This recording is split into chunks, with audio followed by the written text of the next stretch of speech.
Assalamualaikum warahmatullahi wabarakatuh. A'udzu billahi as-sami'il 'alim minasy syaithanir rajim. Bismillahirrahmanirrahim.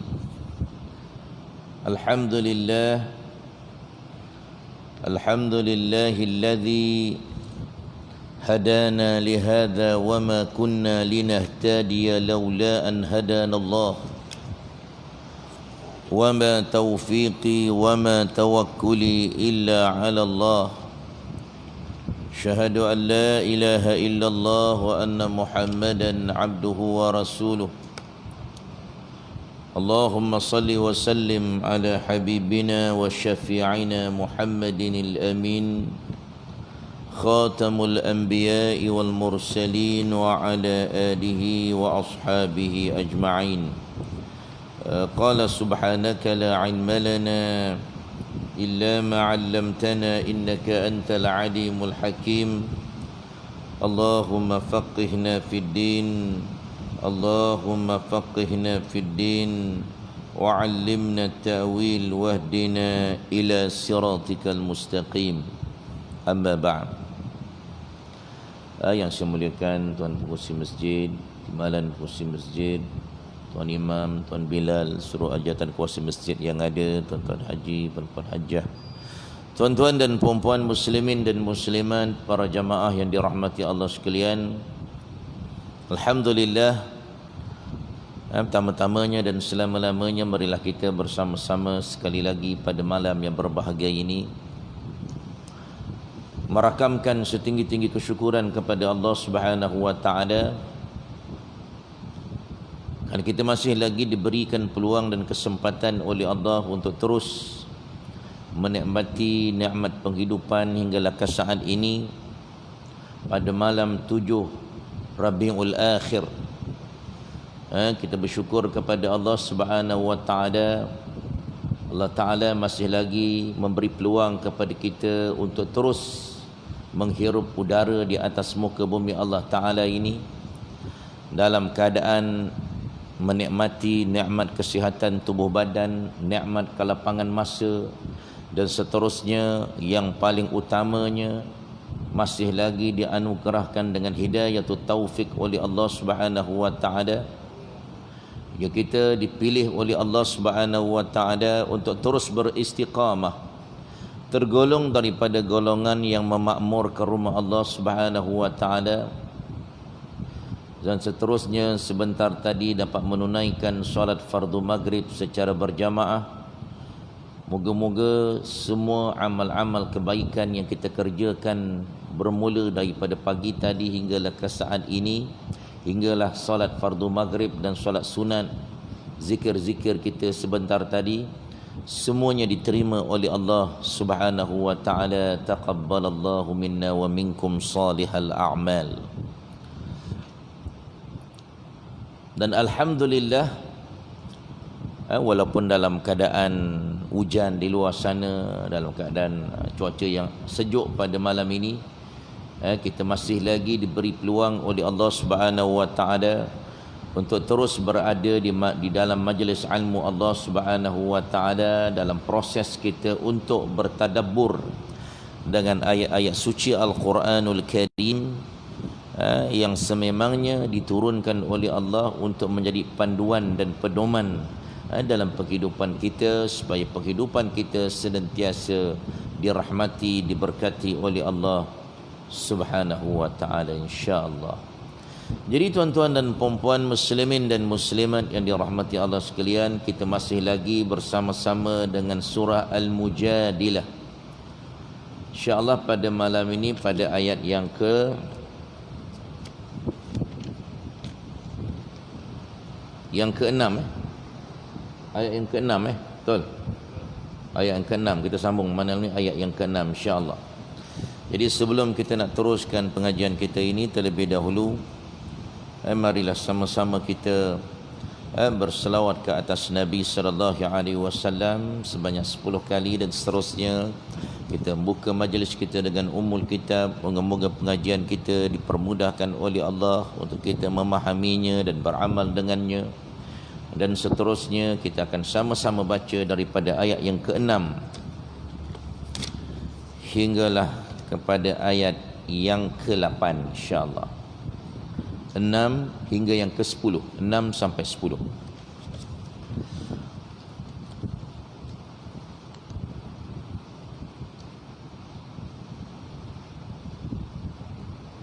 اللهم صل على سيدنا محمد وعلى آل سيدنا محمد. اللهم صل على سيدنا محمد وعلى آل سيدنا محمد. اللهم صل على سيدنا محمد وعلى آل سيدنا محمد. اللهم صل على سيدنا محمد وعلى آل سيدنا محمد. اللهم صل على سيدنا محمد وعلى آل سيدنا محمد. اللهم صل على سيدنا محمد وعلى آل سيدنا محمد. اللهم صل على سيدنا محمد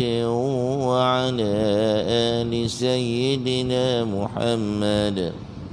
اللهم صل على سيدنا محمد وعلى آل سيدنا محمد. اللهم صل على سيدنا محمد وعلى آل سيدنا محمد. اللهم صل على سيدنا محمد وعلى آل سيدنا محمد. اللهم صل على سيدنا محمد وعلى آل سيدنا محمد. اللهم صل على سيدنا محمد وعلى آل سيدنا محمد. أعوذ بالله من الشيطان الرجيم. بسم الله الرحمن الرحيم. الحمد لله رب العالمين الرحمن الرحيم مالك يوم الدين. إياك نعبد وإياك نستعين. اهدنا الصراط المستقيم صراط الذين أنعمت عليهم غير المغضوب عليهم ولا الضالين.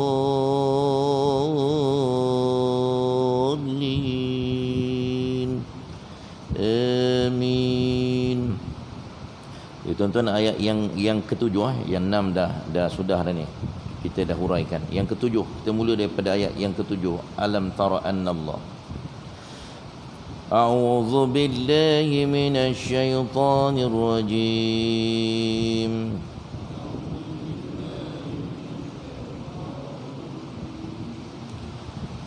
ألم تر أن الله يعلم ما في السماوات وما في الأرض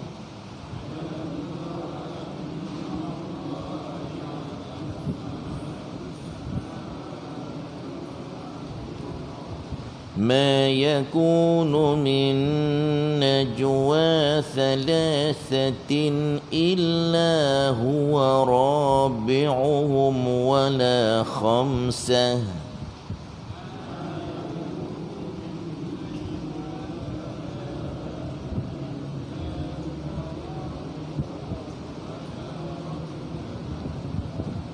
ولا خمسة إلا هو سادسهم ولا أدنى من ذلك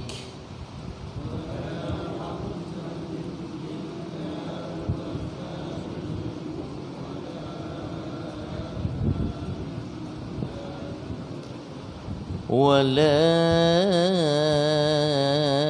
أكثر إلا هو معهم أينما كانوا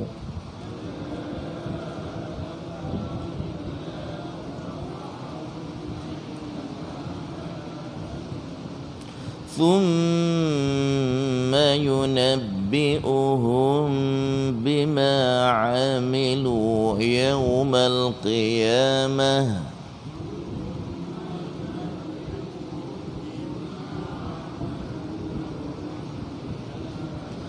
إن الله بكل شيء عليم.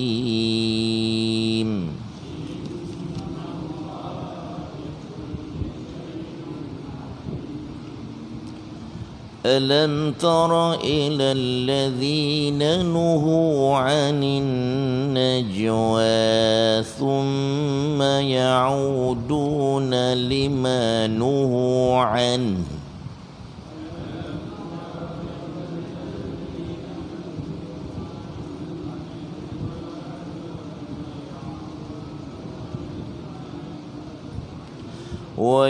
ويتناجون بالإثم والعدوان ومعصية الرسول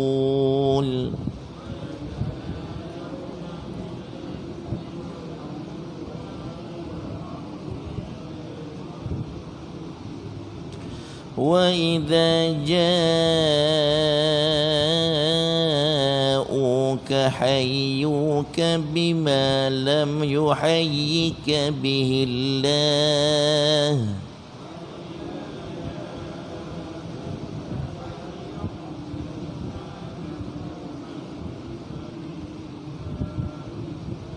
ويقولون في أنفسهم لولا يعذبنا الله بما نقول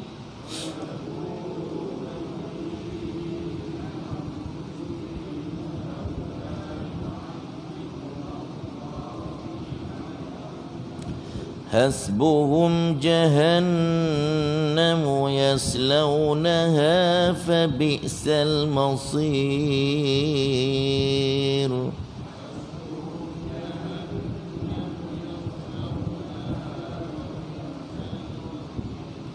يا أيها الذين آمنوا إذا تناجيتم فلا تتناجوا بالإثم والعدوان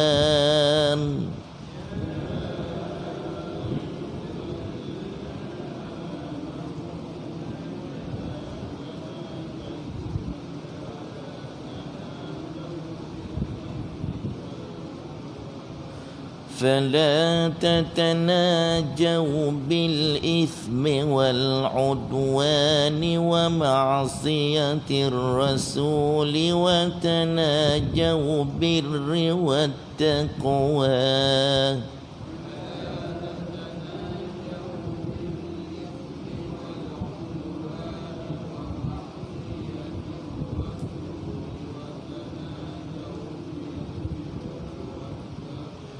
واتقوا الله الذي إليه تحشرون.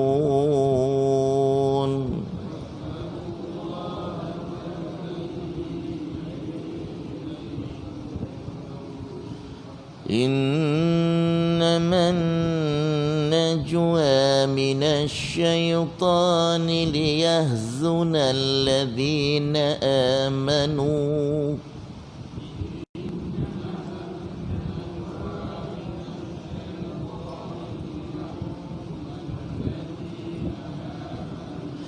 وليس بضارهم شيئا إلا بإذن الله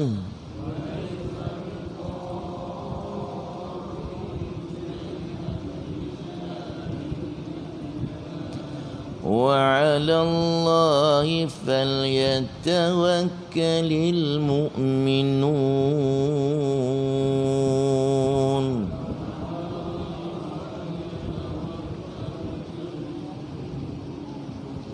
صدق الله العظيم.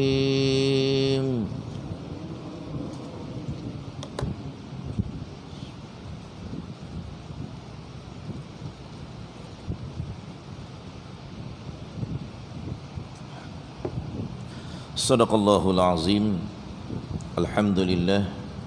Barakallahu lana wa lakum jami'a. Moga-moga kita semua dirahmati, diberkati oleh Allah Subhanahu wa taala dengan pembacaan dan pendengaran terhadap ayat-ayat suci Al-Quran sebentar tadi, insya-Allah. Jadi tuan-tuan dan puan-puan muslimin dan muslimat yang dirahmati Allah sekalian, pada pengajian yang lalu kita telah membicarakan bagaimana Allah Subhanahu wa taala memberikan ancaman kepada orang-orang yang menentang Allah dan Rasulnya dengan membuat hukuman-hukuman yang lain daripada apa yang telah ditetapkan oleh Allah Subhanahu wa taala. Orang-orang ini disebut oleh Allah Subhanahu wa taala pasti akan mendapat kehinaan sebagaimana yang Allah Ta'ala telah hinakan orang-orang yang sebelum daripada umat Nabi Muhammad sallallahu alaihi wasallam. Dan Allah Subhanahu wa taala menyatakan sesungguhnya Allah Ta'ala telah menurunkan bukti-bukti yang nyata, dan bagi orang-orang yang kafir itu adalah siksa yang menghinakan. Dan diberitahu juga bahawa pada hari ketika mereka dibangkitkan besok di padang mahsyar, lalu dikhabarkan kepada mereka tentang apa yang mereka kerjakan, dan Allah Ta'ala mengumpulkan iaitu mencatatkan segala amal-amal perbuatan itu, padahal mereka telah melupakan, dan Allah Ta'ala maha menyaksikan segala sesuatu. Itu yang kita telah pelajari pada ayat yang kelima dan yang ke-5 dan yang ke-6. Jadi pada malam ini kita nak sambung pada ayat yang ke-7. Ayat yang ke-7 ini tuan-tuan dan puan-puan sekalian, Allah Subhanahu wa taala nak memberitahu tentang Allah Taala, ilmu Allah meliputi terhadap semua makhluk ciptaan Allah Subhanahu wa taala. Kemudian Allah Taala mengkhabarkan tentang ilmunya yang meliputi segala ciptaannya, dan dia juga memberitahu akan pengawasannya di atas mereka, pendengarannya yang mendengarkan segala perkataan-perkataan mereka, dan penglihatannya yang mengetahui posisi mereka di mana pun mereka berada dan bagaimanapun keadaan mereka. Disebut oleh Allah Ta'ala pada ayat yang ke-7 ini, tidakkah kamu perhatikan bahawa sesungguhnya Allah Ta'ala mengetahui apa yang ada di langit dan apa yang ada di bumi, dan tidak ada pembicaraan, percakapan rahsia di antara 3 orang, yakni rahsia pada 3 orang, melainkan dialah iaitu Allah yang keempat, dan tidak ada percakapan perbicaraan antara 5 orang, melainkan dialah iaitu Allah yang keenamnya, dan tidak ada pula pembicaraan antara jumlah yang kurang daripada itu ataupun lebih banyak, melainkan dia ada bersama-sama mereka di mana pun mereka berada. Iaitu dia memperhatikan mereka, mendengarkan perkataan mereka, akan rahsia-rahsia mereka dan bisikan-bisikan mereka. Allah Ta'ala nak beritahu, ayat ni diturunkan kepada orang kafir Quraisy, tuan-tuan, kepada orang, bukan orang kafir Quraisy, ayat ni diturunkan di Madinah kepada orang munafik dan orang-orang Yahudi yang buat satu konspirasi komplot untuk menyerang Islam, orang Islam daripada dalam Madinah. Jadi mereka buat konspirasi ni berbincang-bincang, berbisik-bisik di antara mereka. Jadi Allah Ta'ala nak menegaskan kepada mereka, Allah Ta'ala dia iaitu Allah memperhatikan mereka, mendengar segala perkataan-perkataan mereka, apa yang dibisik-bisikkan di antara mereka, rahsia-rahsia mereka dan bisikan-bisikan mereka. Begitu juga para malaikatnya yang setia mencatatkan rahsia. Para malaikat yang setia mencatatkan apa-apa yang mereka lakukan, di samping Allah Ta'ala sendiri mengetahui dan mendengarnya. Jadi tuan-tuan dan puan-puan muslimin dan muslimat yang dirahmati Allah sekalian, di sini di dalam ayat ini Allah Ta'ala gunakan perkataan sebelum Allah Ta'ala nak beritahu bahawa Allah Ta'ala mendengar apa yang dibisik-bisikkan oleh mereka. Allah Ta'ala nak menanam akidah kepada orang-orang yang beriman, orang-orang Islam, dan orang-orang munafik juga, orang Islam yang munafik. Nak beritahu akan kekuasaan Allah Subhanahu wa Ta'ala. Allah Ta'ala beritahu dulu bahawa pengetahuan Allah meliputi segala yang ada di langit dan di bumi.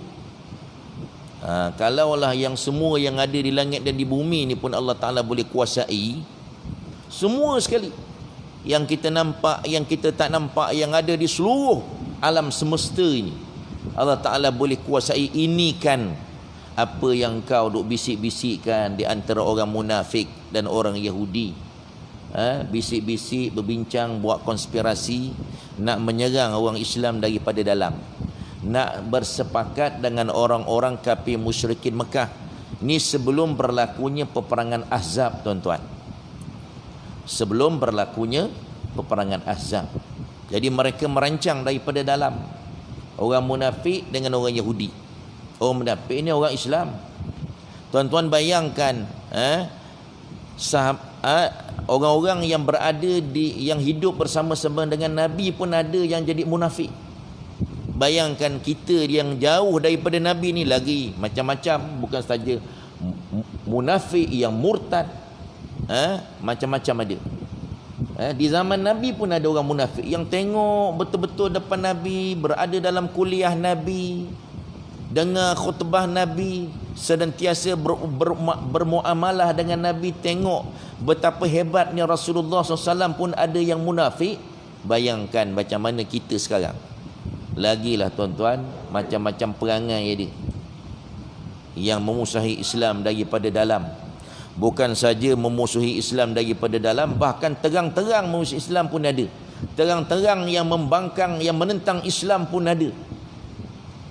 Pasal kita ni jauh daripada Nabi sallallahu alaihi wasallam. Sebab itu Nabi menyebut dalam sebuah hadis dia, al-masiku lidinihi kal qabidi 'alal jumar. Orang-orang yang berada di akhir zaman yang boleh berpegang dengan Islam, boleh beramal dengan Islam, boleh beramal dengan sunnah Rasulullah sallallahu alaihi wasallam, digambarkan oleh Nabi macam orang yang pegang bara api. Walaupun berdarah, panas, berdarah tangan, tetap dia mempertahankan Islam. Ni orang-orang yang kuat imannya di akhir zaman. Sampaikan Allah Ta'ala bagi tawaran istimewa kepada kita ni tuan-tuan umat Nabi Muhammad SAW di akhir zaman.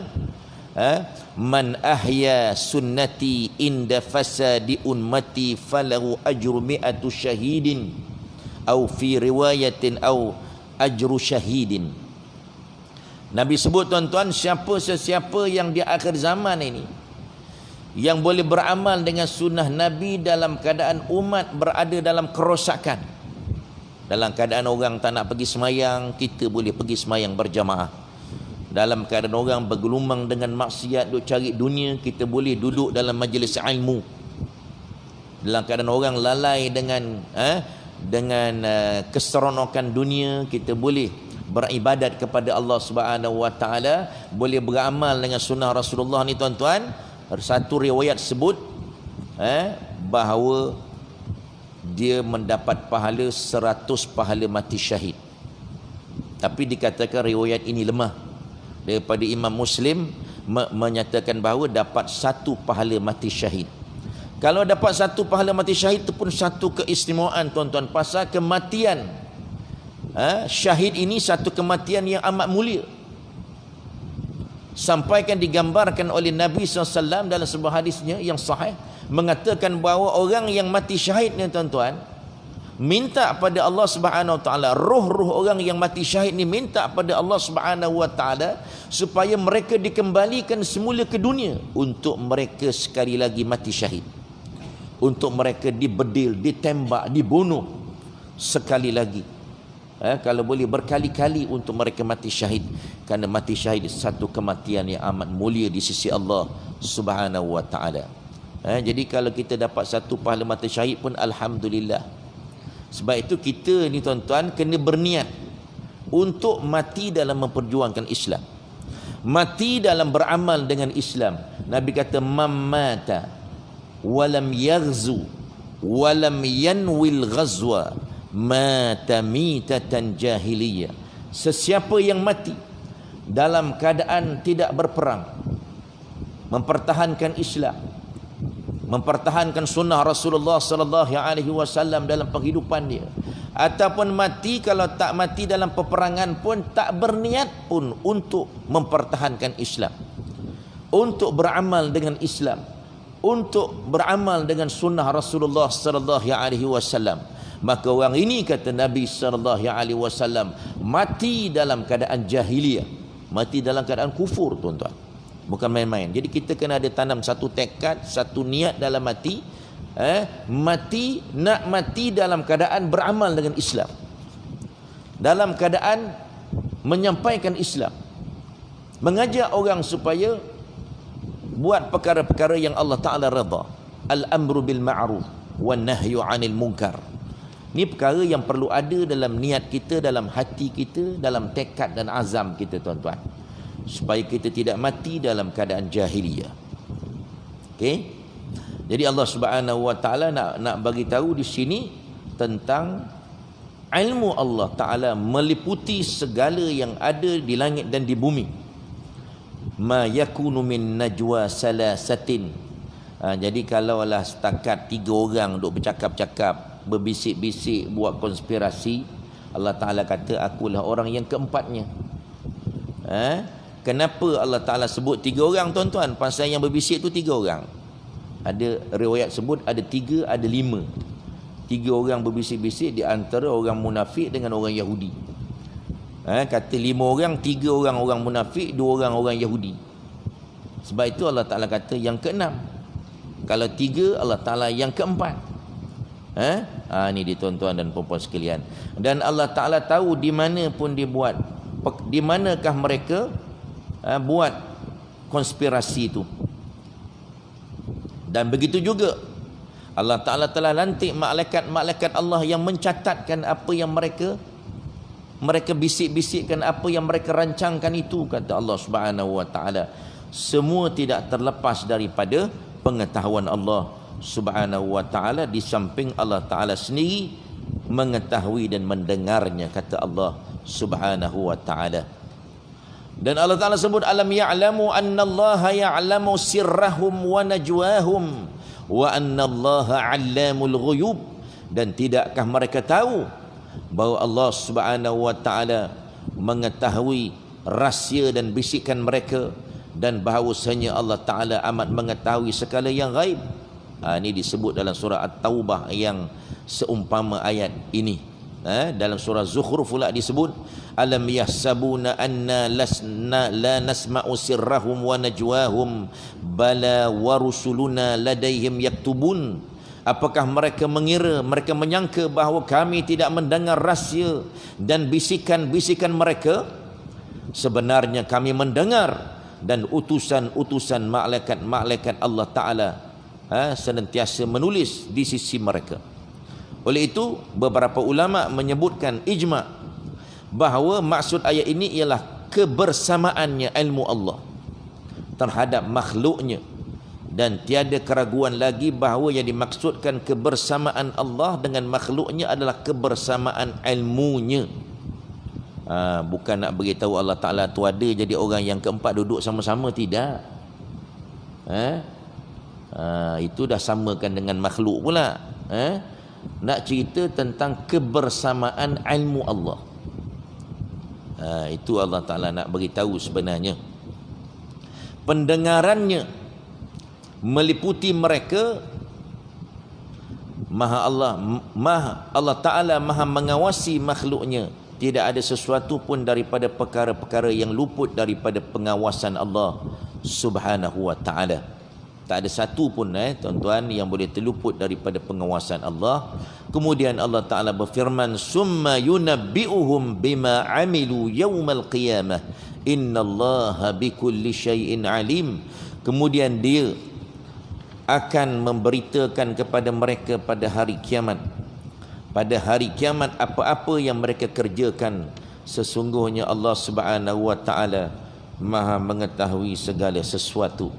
Imam Ahmad berkata, Allah Ta'ala membuka ayat ini dengan memberitahukan ilmunya dan mengakhirikan juga dengan pemberitahuan mengenai ilmunya di atas segala sesuatu. Daripada awal tadi Allah Ta'ala bukakan ayat tadi, ayat yang ketujuh, Allah Ta'ala beritahu tentang ilmu, ya'lamu. Allah Ta'ala maha tahu. Allah Ta'ala tutup pun dengan ilmu juga. Innallaha bikulli syai'in alim. Ni Allah Ta'ala nak bagi penegasan. Jadi ilmu Allah Subhanahu wa Ta'ala meliputi segala makhluknya. Tidak ada yang terlepas daripada pengetahuan dan ilmu Allah Subhanahu wa Ta'ala. Tak payahlah kita nak menyorok-nyorok, nak sembunyi-sembunyi daripada Allah Subhanahu wa Ta'ala. Dengan manusia kita boleh sembunyi. Dengan manusia kita boleh kelintung. Dengan manusia kita boleh kencing berbeldi-beldi pun tak ada masalah. Tapi dengan Allah jangan haraplah tuan-tuan. Kalau kita kononnya menipu Allah, kononnya sebenarnya kita menipu diri kita sendiri. Kita menipu diri kita sendiri. Kita nak bermain-main dengan Allah Subhanahu wa Ta'ala sebenarnya. Okey tuan-tuan dan puan-puan sekalian, kemudian kita pergi pada ayat yang ke-8. Allah Ta'ala sebut, alam tara ilal ladzina nuhu 'anil najwa summa ya'uduna lima nuhu anhu wa yatanajawna bil ismi wal 'udwan. Apakah tidak kamu memperhatikan orang-orang yang telah dilarang mengadakan perbicaraan rahsia, kemudian mereka kembali mengerjakan larangan itu? Ibnu Abi Najih berkata daripada Imam Mujahid, mereka adalah orang Yahudi. Begitu pula yang dikatakan oleh Muqatil bin Hayyan. Muqatil menambahkan dahulu antara Nabi SAW dengan orang-orang Yahudi terdapat perjanjian damai. Orang Yahudi ni tuan-tuan duduk di Madinah. Jadi apabila Nabi datang ke Madinah, Nabi mendirikan sebuah negara Islam Madinah yang dinamakan Madinatul Munawwarah, Al-Madinatul Munawwarah, satu kota yang bercahaya dengan cahaya Islam. Semua orang-orang yang berada di Madinah itu berada di bawah kerajaan Islam. Semasuklah orang-orang yang bukan Islam, orang Yahudi, orang Nasrani, ahli kitab. Semua duduk di bawah kerajaan Islam dan buat perjanjian dengan kerajaan Islam untuk tidak memusuhi orang Islam. Itu dia tuan-tuan, dah buat perjanjian dengan Nabi SAW. Jadi sebenarnya tuan-tuan, untuk pengetahuan kita, di Madinah itu macam di Malaysia ni, masyarakat majmuk. Jadi tidak ada alasan lah kalau kita kata tak boleh lah nak jalankan Islam pasal masyarakat kita ni majmuk lah. Tuan-tuan dan perempuan, saya nak beritahu, di Madinah pun masyarakat majmuk. Ada orang Islam, ada orang Yahudi. Yahudi pula macam-macam Yahudi lah ada. Yahudi Bani Quraizah, Bani Qainuqa, Bani Nadir. Ada ahli kitab, ada Nasrani. Jadi masyarakat majmuk, Nabi tetap boleh melaksanakan Islam. Jadi tidak ada alasan kalau kita kata tak boleh sekarang ni kita tak boleh laksanakan Islam di Malaysia. Kerana apa? Kerana masyarakat majmuk. Tidak ada alasan. Kerana Nabi dah tunjukkan dalam siri penghidupan Nabi SAW. Ini dia tuan-tuan. Jadi dia kata ketika seorang lelaki daripada sahabat Nabi SAW lalu di hadapan orang-orang Yahudi, melewati ni makna lalulah di hadapan orang Yahudi, maka mereka berbisik-bisik sehingga orang mukmin itu merasakan bahawa mereka berbisik-bisik kerana ingin membunuhnya. Duk bisik-bisik. Jadi orang Islam ingatkan, berbisik-bisik itu nak buat perancangan nak bunuh dia. Ataupun melakukan sesuatu yang tidak baik ke atasnya. Akibatnya apabila seorang mukmin melihat orang-orang Yahudi itu, maka dia pun rasa takut dan ikut jalan lain, lalu jalan lain. Nabi SAW pun melarang mereka untuk berbisik-bisik, tetapi mereka tidak mengendahkan, tidak menghiraukan apa yang dilarang oleh Nabi SAW, tetap melakukan perkara tersebut. Tetap juga duk bisik-bisik ni. Akhirnya Allah Ta'ala pun menurunkan ayat, alam tara alladhina nuhu 'anil najwa thumma ya'uduna lima nuhu anhu. Apakah kamu tidak memperhatikan, tidak melihat bagaimana orang-orang yang telah dilarang mengadakan perbicaraan secara rahsia? Najwa ni perbicaraan secara rahsia, berbisik-bisik. Summa ya'uduna lima nuhu anhu, kemudian mereka kembali mengerjakan larangan itu. Allah Ta'ala turunkan ayat ni nak bagi tahu. Wa yatanajawna bil ismi wal udwan wa ma'siyatir rasul, dan mereka mengadakan bisik-bisik itu, perbicaraan rahsia itu untuk berbuat dosa, merancang nak membunuh orang Islam, buat konspirasi jahat untuk menyerang Islam daripada dalam, dan permusuhan dan menderhaka kepada Rasul iaitu Nabi SAW. Dosa iaitu al-ism di sini adalah sesuatu yang merugikan dan membahayakan diri sendiri, sedangkan permusuhan al-udwan adalah sesuatu yang tidak hanya membahayakan dan merugikan mereka, akan tetapi juga membahayakan dan merugikan orang lain. Kalau setakat dosa tu diri sendiri je. Tapi kalau permusuhan, tuan-tuan, bukan saja bahayakan diri sendiri, bahkan diri orang lain sekali. Ajak orang bermusuh akan menyebabkan berlakunya peperangan. Dan di antara bentuk permusuhan adalah kemaksiatan dan penyisihan mereka kepada Rasul sallallahu alaihi wasallam. Mereka terus-menerus melakukan itu dan saling berpesan di antara mereka untuk melakukan sama-sama. Dia duk berpesan-pesan, jangan lupa ni, kita kena buat macam ni. Kita kena menganggap Islam ni sebagai musuh kita. Ini orang Yahudi, tuan-tuan. Dengan orang munafik. Firman-Nya lagi, wa idza ja'uka hayyuka bima lam yuhayyika bihillah. Dan apabila mereka datang kepadamu, mereka mengucapkan salam kepadamu dengan memberi salam yang bukan sebagaimana yang ditentukan oleh Allah Ta'ala kepadamu. Ibnu Abi Hatim meriwayatkan daripada Aisyah bahawa seorang Yahudi menghadap Rasulullah sallallahu alaihi wasallam. Ini diceritakan tentang ucapan salam ni. Ada sebab nuzul ayat ini.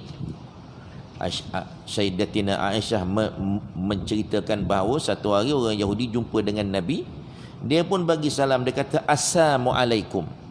Assalamualaikum, bukan Assalamualaikum. Dia kata Assalamualaikum. Racun ataupun asam ni, tuan-tuan, maknanya mati. Mati untuk kamu. Maka Rasulullah bersabda, la ya Aisyah. Aisyah, tuan-tuan, bila dengar je orang Yahudi ni bagi salam macam tu dekat Nabi, mati engkau, Aisyah jawab apa?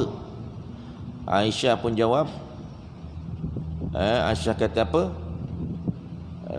Dia kata Assalamualaikum.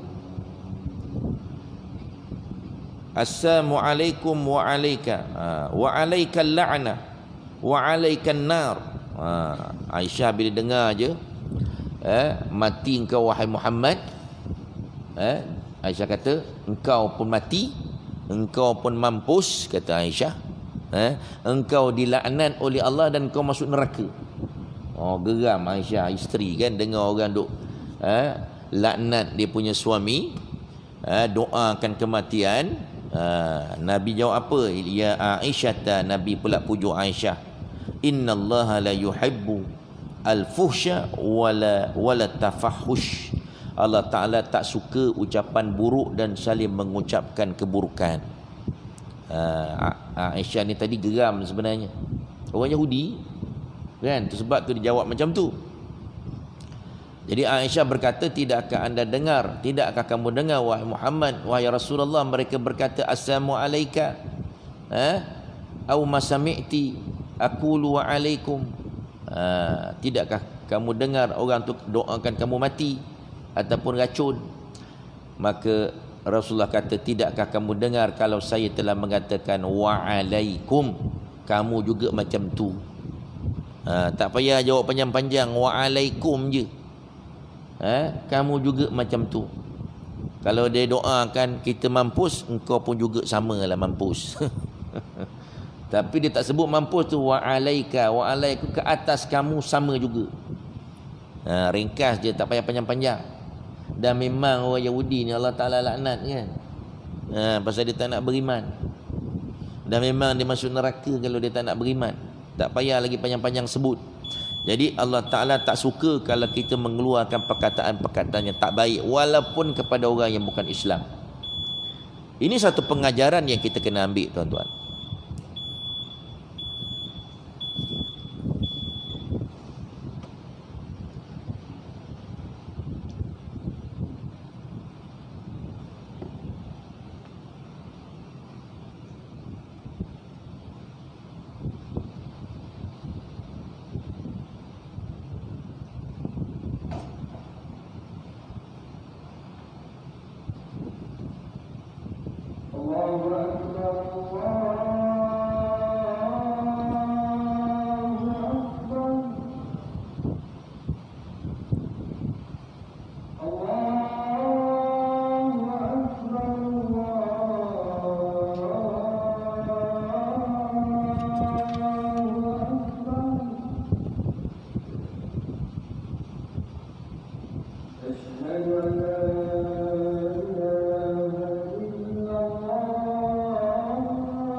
Allahumma salli ala sayyidina Muhammad wa ala Allahumma rabb hadhihi ad-da'wati as-salat al-qa'im ati Muhammadan al-wasilah wa ba'as. Tuan-tuan dan puan-puan muslimin dan muslimat yang dirahmati Allah sekalian, dalam peristiwa ini kita melihat bagaimana Nabi sallallahu alaihi wasallam menunjukkan teladan yang baik kepada kita dalam bermuamalah dengan orang-orang yang bukan Islam.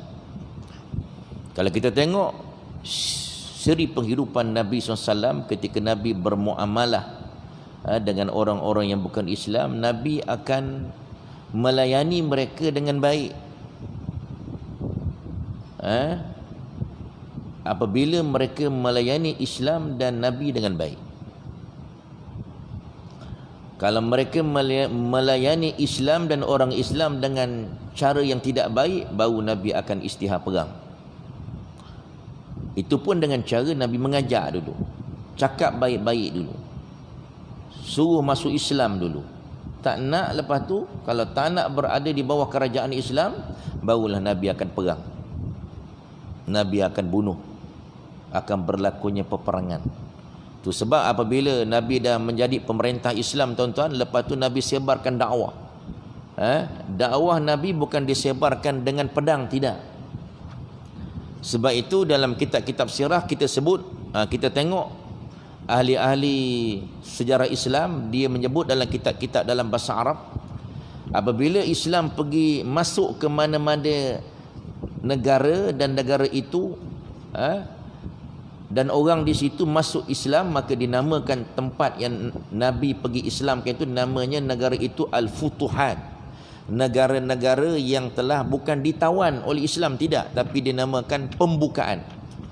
Pembukaan negara-negara yang bukan Islam untuk tunduk di bawah kerajaan Islam.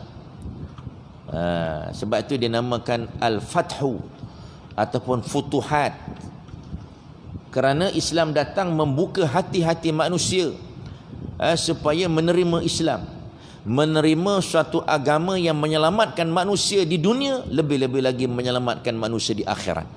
Sebab itu dinamakan Al-Fathu. Inna fatahna laka fatham mubina. Sesungguhnya kami telah membuka kota Mekah itu dengan pembukaan yang sebenar-benarnya. Dia kata buka bukan Nabi pergi balik-balik, pergi tawan balik kota Mekah, tidak. Nabi membuka hati-hati orang Islam, kafir Quraisy di Mekah, supaya menerima Islam, supaya beriman kepada Allah, beriman kepada Nabi sallallahu alaihi wasallam. Sebab itu kita jangan terpengaruh dengan da'ayah-da'ayah, buku-buku yang ditulis oleh orang-orang kafir yang mengatakan Islam tersebar dengan mata pedang. Tidak. Itu adalah merupakan da'ayah daripada orang-orang yang bukan Islam. Nak merosakkan Islam, nak mencemarkan kesucian Islam. Islam tersebar dengan dakwah, mengajak orang supaya beriman dulu. Kalau dia tak nak terima, baru dia akan perang. Itu dia, tuan-tuan. Okay, jadi Nabi akan melayan dengan cara yang baik. Nabi ajar Sayyidatina Aisyah dengan kata-kata. Nabi kata, jawab dengan baik. Islam mengajar kita supaya kita membalas dengan perkataan yang baik. Tak payah cakap banyak-banyak, cakap sikit je, wa'alaikum, sudah cukup. Kemudian dalam kitab ini disebut lagi, Ibnu Jarir meriwayatkan daripada Anas bin Malik bahawa ketika Rasulullah SAW duduk bersama dengan para sahabat, tiba-tiba datang seorang Yahudi memberi salam kepada mereka, dan mereka pun menjawabnya. Maka Nabi bertanya kepada para sahabat dia, apakah kamu tahu apa yang dia katakan? Maka mereka berkata, salam, salam Rasulullah.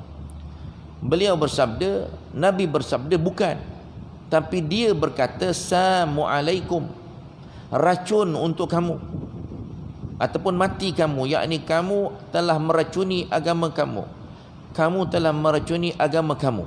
Rasulullah bersabda, kembalikan orang itu kemari. Maka mereka pun mengembalikan, panggil balik orang tu. Nabi pun tanya balik, apakah yang kamu katakan? Assalamualaikum. Dia berkata, ya. Rasulullah pun bersabda, iza sallama alaikum ahadun min ahlil kitab faqulu alaika. Apabila seorang ahli kitab memberi salam kepada kamu, maka jawablah dengan alaika, atasmu juga. Yakni kamu juga katakan seperti yang kamu katakan. Asal hadis Anas ini diriwayatkan daripada di dalam As-Sahih, iaitu Imam Bukhari, dan dalam As-Sahih hadis ini diriwayatkan daripada Aisyah dengan lafaz yang senada, yang sama. Kemudian disebut wa yaquluna fi anfusihim laula yu'azzibunallahu bima naqul, dan mereka mengatakan pada diri mereka sendiri, laula yu'azzibunallahu bima naqul, dan mereka mengatakan pada diri mereka sendiri, mengapa Allah Ta'ala tidak menyeksakan kita disebabkan apa yang kita katakan. Mereka mengucapkan perkataan yang mereka selewengkan dan salam yang mereka kaburkan, yang secara batin adalah merupakan satu cacian sebenarnya. Meskipun demikian, di dalam hatinya mereka berkata, kalau saja dia seorang Nabi, nescaya Allah Ta'ala akan menyeksa kami atas apa yang kami katakan kepadanya secara batin, kerana Allah Ta'ala mengetahui apa yang kami sembunyikan. Kalau dia seorang Nabi yang benar, nescaya Allah Ta'ala akan menyegerakan hukuman ke atas kami di dunia. Jadi orang Yahudi ni tuan-tuan, dia memperlekehkan Nabi lah. Kalau betul lah Muhammad ni Nabi, patutnya bila kami ni dah doakan kata mampus Muhammad ni, racun Muhammad ni, maka Allah Ta'ala akan balas masa tu juga, jam-jam tu juga dah kena dah. Dia ingatkan macam umat-umat yang dulu-dulu, zaman-zaman Nabi Musa, zaman Nabi Saleh apa semua, yang Allah Ta'ala terus turunkan azab. Bila tak nak terima dakwah Nabi-Nabi je, terus kena azab sampai tak ada keturunan pun. Umat Nabi Muhammad tidak. Umat Nabi Muhammad SAW, walaupun jadi Yahudi duduk di zaman Nabi Muhammad SAW, Allah Ta'ala tak tunjukkan macam umat-umat yang terdahulu. Itulah rahmat daripada perutusan Nabi SAW yang disebut oleh Allah Subhanahu Wa Taala, wa ma arsalnaka illa rahmatan lil alamin. Tuan-tuan, tidak aku utuskan kamu wahai Muhammad, kata Allah Subhanahu Wa Taala, melainkan perutusan Nabi SAW itu akan menyebabkan Allah Ta'ala lempah ruahkan rahmat ke sekalian alam. Jadi Allah Ta'ala ni rahmat kepada umat Nabi Muhammad ni, dia tak kena tuan-tuan, tak kena terus. Walaupun kita tengok berapa ramai orang yang tak semayang sekarang. Tak pernah kita dengar pun orang yang tengah kita duduk semayang sini, dia tengah duduk makan dekat kedai, tiba-tiba terbakar je kedai tu, mati semua. Tak ada. Ada ke? Tak ada kan? Setakat ni tak ada kan? Pagi tadi tak bangun semayang subuh, elok-elok je boleh pergi ngetih, boleh makan roti terbang apa semua, roti boom, meletup-letup dekat dalam perut, okey je. Tak adalah Allah Ta'ala nak balas terus. Nak ceritanya rahmat Allah Ta'ala ni, tuan-tuan dan puan-puan, kepada umat Nabi Muhammad ni, beruntung kita jadi umat Nabi Muhammad ni, rahmat Allah sangat luas. Kita kata celaka, sial lah habau, elok-elok je boleh makan je. Tak ada makan muntah balik, tak ada je. Nak ceritanya Allah Ta'ala nak bagi peluang lagi dekat kita supaya bertaubat, muhasabah diri. Walaupun kau ni hamba aku, kata Allah, engkau dah buat macam-macam dosa pun aku tetap lagi bagi nikmat. Macam-macam nikmat kau boleh rasa, cuma sekali-sekali Allah Ta'ala nak bagi ingat, dia bagilah sakit, supaya kita sempat nak bertaubat, sempat nak kembali kepada Allah, la'allahum yarji'un, untuk kita kembali semula bertaubat. Ini tidak. Dah kena aksiden apa semua, dah kena sakit macam-macam, kena jantung, dah kena tanam stent dekat dalam dia kan, dekat dia jantung dia. Macam tu juga, dah keluar hospital, elok-elok sihat, tak pergi semayang juga. Ada yang dah elok-elok pergi semayang, berhenti pun ada. Dah kena sakit, dia berhenti pula. Dah sihat, berhenti pula. Padahal sebelum sakit tu elok je datang ulang-alik masjid. Nampak? Sepatutnya kita berfikir. Ni dia tuan-tuan. Jadi jangan jadi macam orang Yahudi ni, memperlekehkan Ada kata kalau lah betul-betul ni Muhammad ni Nabi, patut dah kena dah kita ni. Kan? Jam-jam tu juga kena. Sekarang juga kena. Tak kena pun kata ni. Jadi Allah Ta'ala pun kata apa? Hasbuhum jahannam, cukuplah bagi mereka neraka jahanam di akhirat. Allah Ta'ala kata tak apa engkau kat dunia tak kena, tak apa, cukuplah dekat akhirat besok ada neraka jahanam. Cukuplah dekat dunia kau nak buat, kau buat suka hati kau lah, kata Allah. Kau nak lawan Muhammad, kau lawan lah, ikut suka kau lah. Tapi ingat besok neraka dah cukup menyeksakan kau besok. Allah Ta'ala kata hasbuhum jahannam yaslaunaha fabi'sal masir, dan yang mana mereka akan masuki, dan neraka itu merupakan seburuk-buruk tempat kembali, kata Allah Subhanahu wa Ta'ala. Ni dia tuan-tuan. Jadi kita jangan jadi macam orang Yahudi ni lah. Jangan jadi macam orang Yahudi, tak percaya dengan azab api neraka yang Allah Ta'ala sediakan besok dekat padang mahsyar di hari akhirat kelak.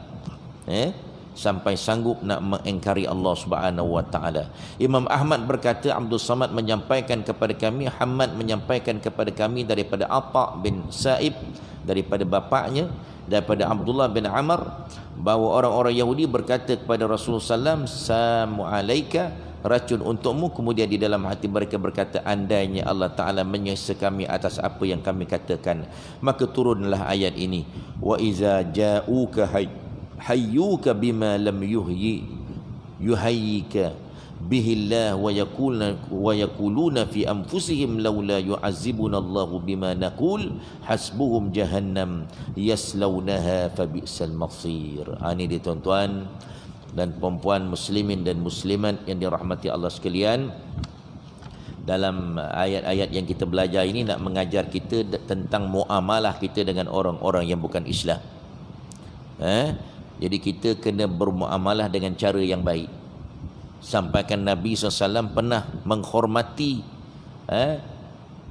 mayat orang kafir, orang Yahudi yang lalu di hadapan dia. Nabi bangun. Sahabat-sahabat kata, kenapa bangun? Nabi katakan dia juga manusia yang perlu kita hormati. Jadi kena hormat. Jadi boleh kita menghormati orang-orang Yahudi, orang-orang yang bukan Islam, dengan kita bangun. Bahkan dibenarkan oleh Islam. Dalam Islam dibenarkan tuan-tuan, kalau kita ni duduk berdekatan, dibenarkan untuk kita ziarah. Ziarah ucap takziah dibenarkan dalam Islam sebagai satu dakwah kepada orang yang bukan Islam. Nanti dia tengok bagus orang bukan Islam ni datang ziarah juga rupanya. Ziarah masa hari kematian dia. Kalau dia ada upacara yang tak betul tu, kita jangan ikutlah. Kan, kita ziarah, ucapkan takziah, cukup. Sebagaimana Nabi menziarah. Bahkan tuan-tuan, dalam kitab fiqh pun pernah disebut tuan-tuan, berkenaan dengan talqin. Berkenaan dengan talqin. Talqin ni ialah, dalam Islam, talqin ni adalah mengajar orang yang hampir mati dengan ucapan la ilaha illallah. Nabi sebut apa? Laqinu mautakum la ilaha illallah. Ajarlah orang yang hampir mati di kalangan kamu dengan la ilaha illallah. Itu namanya talqin. Yang atas kubur tu kita yang namakan dia talqin. Sebenarnya yang atas kubur tu bukan talqin. Orang yang dah mati tak boleh nak ajar lagi dah. Kita doa ajar rabbuka, jawablah Allahu rabbi apa semua, dia tak boleh jawab tuan-tuan. Walaupun soalan itu dia masa hidup dia boleh jawab sepantas kilat. Pasal skema jawapan telah diberitahu oleh imam dekat atas kubur. Kan? Dia tak boleh jawab pun, dia boleh dengar je, tapi jawab berdasarkan amalan dia. Yang sebenarnya talqin itu adalah mengajar orang yang hampir mati dengan ucapan la ilaha illallah. Itu dipanggil talqin, itu sunnah. Jadi bila orang nak meninggal, kita kena bisik di telinga dia. Jangan kata mak mengucapkan dia cap je tuan-tuan. Dia kena sebut, bila mengucap sebutlah ucapan la ilaha illallah. Jangan kita ulang banyak-banyak kali. Kita sebut sekali, kita cakap dengan mak kita, dengan orang yang nak meninggal tu, kita kata terus sebut ucapan ini. Jangan kita sebut banyak kali, nanti dia boring. Dia kata aku dah sebut lah, cuma dia tak boleh nak cakap. Mulut dah tak boleh cakap lagi lah. Aku dah sebut tadi, kau dah cakap macam aku tak kerti ke tidak? Dia marah pula kan. Jadi tak boleh kita menyakiti dia dengan suruh dia ulang banyak kali. Itu sunnah. Okey? Saya nak sebut, tuan-tuan, disebut juga oleh ulama-ulama fiqh, kalau jika sekiranya ada di kalangan orang kafir ni yang kita tengok dia semasa hidupnya dia berusaha nak memahami Islam. Dia selalu tanya kita tentang Nabi Muhammad. Dia selalu tanya kita tentang Islam. Tuan-tuan, tiba-tiba kita tengok dia dah nazak. Kita tahu dia memang suka kepada Islam, cuma belum sampai masa lagi. Dia nak memahami dulu. Dia beli kitab-kitab, dia beli hadis-hadis, buku-buku hadis Nabi dia baca. Tuan-tuan, macam ada seorang guru besar dekat sekolah Selanda, siapa nama dia saya pun dah terlupa. Ada seorang guru besar yang masuk Islam itu dekat sekolah Selanda, pengetua SMK Selanda. Dia, tuan-tuan, dia cerita sebelum masuk Islam. Sebelum dia masuk Islam, saya pernah pergi ceramah dekat sekolah SMK Selanda. Sebelum dia masuk Islam, dia bercakap, bila dalam ucapan dia mesti dia kata, saya tertarik dengan kata-kata Nabi Muhammad, kata dia. Dia sering menggunakan kata-kata Nabi ni. Rupa-rupanya saya bersembang dengan dia, tuan-tuan. Dia kata saya dulu kerja dekat perpustakaan. Jadi guru yang jaga perpustakaan. Jadi dia suka baca buku-buku Islam. Jadi dia kata saya sangat tertarik dengan kata-kata Nabi Muhammad sallallahu alaihi wasallam ni, kata dia.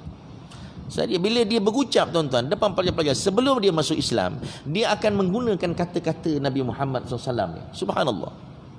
Akhirnya dia masuk Islam.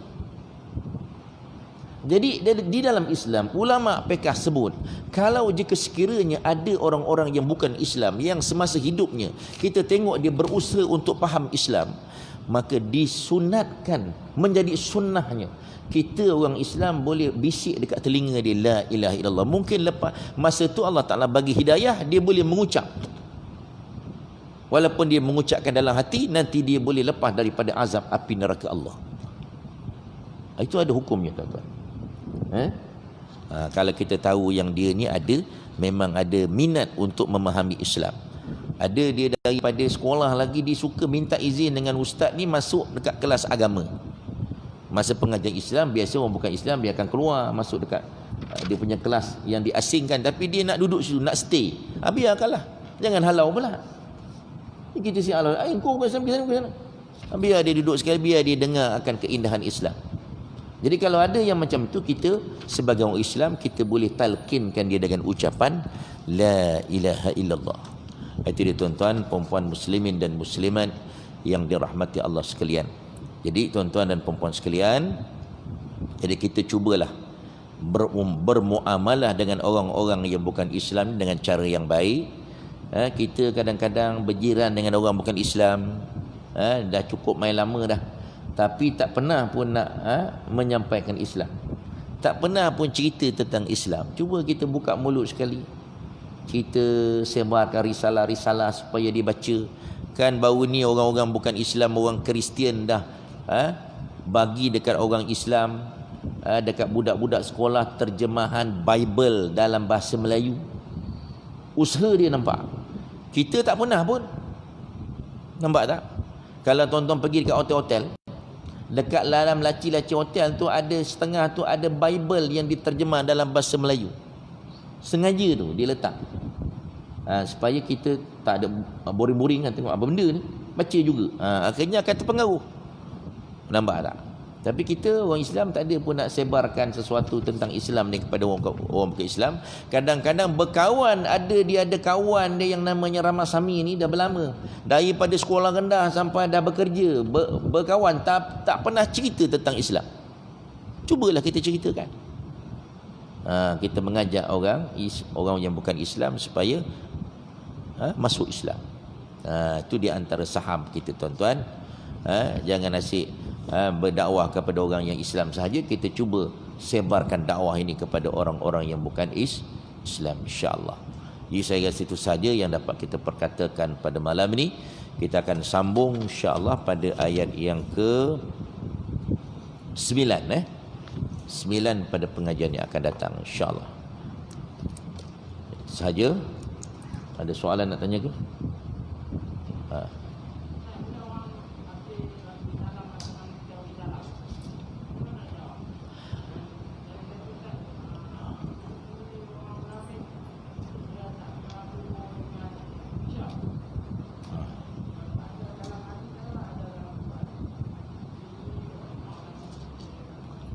Okey. Okey tuan-tuan dan puan-puan sekalian, soalannya, kalau orang bukan Islam bagi salam kepada kita dengan salam orang Islam, kita kena jawab. Jawablah. Pasal dia bagi salam yang betul. Yang tak boleh bagi salam, kita bagi salam dekat dia, itu tak boleh. Pasal ucapan salam ni ucapan yang sangat mulia. Kita tak boleh bagi kepada orang yang bukan Islam, tak boleh. Tapi kalau dia orang yang bukan Islam, kerana dia ni duduk berjiran dengan orang Islam dah terlampau lama, jadi dia selalu dengar, kan? Assalamualaikum, Assalamualaikum, sampai dia pun dah boleh hafal. Dia pun jumpa, Assalamualaikum cikgu. Ada seorang tu tuan, ada orang yang kedai perabot tu. Saya pergi kat kedai dia kata, Assalamualaikum cikgu. Siap bagi kata insya-Allah lagi. Insya-Allah petang ni sampai cikgu barang. Oh, dia boleh kata insya-Allah. Pasal apa? Dia dah biasa dengar. Jadi tak apa, tak ada masalah. Jangan kita marah dia. Yang kalau dia sebut macam Yahudi ni tadi, Assalamualaikum, yang tu kita jawab waalaikum. Kamu pun sama juga makna dia. Jadi dia nak bagi salam kat kita, tak ada masalah kalau dia menggunakan lafaz salam itu, kerana dia merupakan doa, dia nak doakan kebaikan kita, tak ada masalah, kan? Tapi kita tak dilarang oleh Islam. Tapi kalau dia bagi ucapan yang tak betul, yang yang mendoakan keburukan, kita jawab dengan wa'alaika saja tuan-tuan. Kemudian apa tadi yang satu lagi? Okey, berkenaan orang munafik ni, dia memang tak suka semayang subuh dengan semayang isyak. Ada setengah sebut semayang asar. Memang sebutan itu tak ada kat dalam Al-Quran. Allah Ta'ala, Nabi yang huraikan sifat-sifat orang munafik itu. Sifat-sifat orang munafik, dia memang tak suka pergi sembahyang subuh. Pasal apa? Nak bangun susah pagi-pagi, kan? Jadi kita, sebab itu solat fardu subuh ni tuan-tuan, di antara solat yang paling afdal pada setiap pagi, terutama pada pagi Jumaat. Sembahyang solat Jumaat merupakan ranking yang pertama, number wahid dipanggil. Ranking yang pertama, nombor 1. Sembahyang solat Jumaat berjamaah, solat Jumaat tu. Sembahyang subuh di pagi Jumaat, nombor 2. Sembahyang subuh di hari-hari yang lain, nombor 3. Subuh tetap berada di atas. Pasal orang payah nak bangun subuh, kan? Kena subuh awal pula sekarang. Okey, kemudian sembahyang isyak, kenapa? Pasal orang munafik bila dah lepas maghrib dia balik makan, perut dah kenyang, dah berat nak pergi sembahyang isyak. Tu dia payah nak pergi sembahyang isyak. Satu lagi sembahyang asar. Orang Arab ni dia waktu tengah hari dia tidur. Dan balik kerja petang hari dia tidur. Waktu pukul 2, pukul 3 dia tidur, jadi nak bangun sembahyang satu dia berat. Sebab itu dia panggil, di antara solat yang juga yang dititik beratkan oleh Allah Ta'ala ialah solatul wusta, iaitu sembahyang fardu asar berjamaah. Jadi kita kena jagalah. Kalau tak nak tergolong daripada orang munafik tuan-tuan, jaga solat-solat ni, insya-Allah. Wallahu a'lam bissawab. Okey, itu saja. Kita tanggung majlis kita dengan baca surah wal asri dan tasbih kafarah. Bismillahirrahmanirrahim. Wal asri innal insana lafi khusr إلا الذين آمنوا وعملوا الصالحات وتواصوا بالحق وتواصوا بالصبر سبحانك اللهم وبحمدك أشهد أن لا إله إلا أنت أستغفرك وأتوب إليك. أعوذ بالله السميع العليم من الشيطان الرجيم. بسم الله الرحمن الرحيم. الحمد لله رب العالمين والصلاة والسلام على رسوله الأمين وعلى آله وصحبه أجمعين. يا ربنا لك الحمد كما ينبغي لجلال وجهك وعظيم سلطانك. اللهم انفعنا بما علمتنا وعلمنا ما ينفعنا وزدنا من علمك يا رب العالمين. اللهم ارزقنا فهم النبيين وحفظ المرسلين وإلهام الملائكة المقربين في العافية يا أرحم الراحمين. اللهم ارزقنا متابعة النبي محمد صلى الله عليه وسلم أولا وآخرا وظاهرا وباطنا وقولا وفعلا وعبادة وعملا صالحا. وصلى الله على سيدنا محمد وعلى آله وصحبه وبارك وسلم والحمد لله رب العالمين.